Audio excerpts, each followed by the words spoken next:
여러분 안녕하십니까? 전북권 뉴스입니다. 태풍 타파가 어제와 오늘 이틀 동안 도내 100mm 안팎의 많은 비를 뿌렸습니다. 이처럼 많은 비로 정읍 등에 홍수주의보가 내려지고 침수 피해가 발생하기도 했지만 아직까지 큰 피해가 접수되지는 않았습니다. 조수영 기자입니다. 전주의 한 지하주점. 바닥에 물이 흥건하게 들어차 발등까지 차올랐습니다. 소방차가 출동해 분주하게 물을 바깥으로 빼냅니다. 빗물이요, 빗물, 비가. 빗물이 지하수로 들어간 거죠. 동진강 지류인 정읍천에는 흙탕물이 넘실거립니다. 평소 1m도 되지 않던 하천 수위가 제방 기슬까지 차오른 겁니다.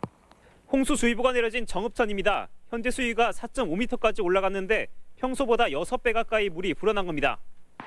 범람은 없었지만 만경강과 전주천 등 주요 하천 수위도 평소보다 2배 이상 높아졌습니다. 오늘 오전부터 저희들도 현장에 전직원이 출근하다시피 해가지고 배수상 가동을 하고 있는데요. 우리 관내의 피해 최소화를 위해서 어제와 오늘 이틀 동안 도내에는 정읍에 170mm가 넘는 폭우가 쏟아지는 등 대부분 100mm 안팎의 강수량을 기록했습니다. 강풍 피해도 잇따라 가로수 10여 그루가 쓰러지고 지붕이 도로 위로 날아가 정체를 빚기도 했으며 아파트 12층에서 유리창 틀이 뜯겨져 주차된 차량을 덮치기도 했습니다. 군산공항의 제주 노선은 온종일 결항됐고 지리산과 덕유산 등 국립공원 산림 탐방로 130개도 모두 통제됐습니다. 기상청은 태풍의 영향에서 벗어나면서 비는 밤사이 대부분 그치겠고 내일 오전까지 산간 지역을 중심으로 바람만 다소 강하겠다고 예보했습니다. MBC 뉴스 조수영입니다. 3년 전부터는 부상 걱정 없이 운동을 즐길 수 있도록 모든 생활체육대회에 보험 가입이 의무화됐습니다. 하지만 이런 취지가 무색하게 주최 측이 보험 가입을 제대로 하지 않은 대회가 많다고 합니다. 허연호 기자입니다. 익산에 사는 고등학생 박모군은 지난 7월 동아리 농구대회에 나갔다 부상을 입었습니다. 착지 과정에서 발등뼈가 골절돼 전치 4주 진단을 받았습니다. 왼발 통증이 너무 심해가지고 그 자리에 일단 앉아서 어머니 차 타고 병원으로 이동을 했습니다. 치료비가 한두 푼이 아니지만 주최 측인 익산농구협회 대응은 선뜻 이해가 가지 않습니다. 아무런 조치가 없었어요. 단 한 사람도 와서 애 부상 정도를 살펴보는 사람이 아무도 없었어요.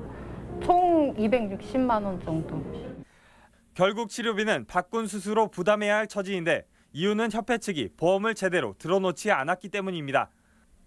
전 국민 대상으로 캠페인 홍보는 계속 지속적으로 하고 있고요. 그냥 단순하게 클럽 활동이면은 보험에 가입하지 않는 경우도 종종 있더라고요.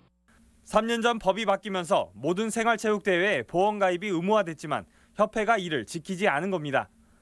협회는 여전히 자신들은 책임이 없다는 입장입니다. 학생이 경기 중 구호 요청을 하지 않았고 농구화도 안 신는 등 주의 의무를 다하지 않았다는 겁니다. 박군 부모가 최근 청와대 국민청원에 게시글을 올리고서야 협회는 합의 의사를 밝혀왔습니다. 대회 인원이 적은 대회였고 보조금이 적은 대회였지 안 다칠 줄 알고 이렇게 진행했던 저희 부차이죠. 깊이 반성하고 있고 앞으로는 그 뒤로 대회 했던 건 다 보험 다 들었고. 국민 10명 중 6명꼴로 생활체육을 즐기는 데다 관련 대회도 급속히 늘고 있어 안전을 위한 최소한의 보장은 과제가 되고 있습니다. MBC 뉴스 허연호입니다. 돈사에서 불이 나 수억 원의 재산 피해가 났습니다.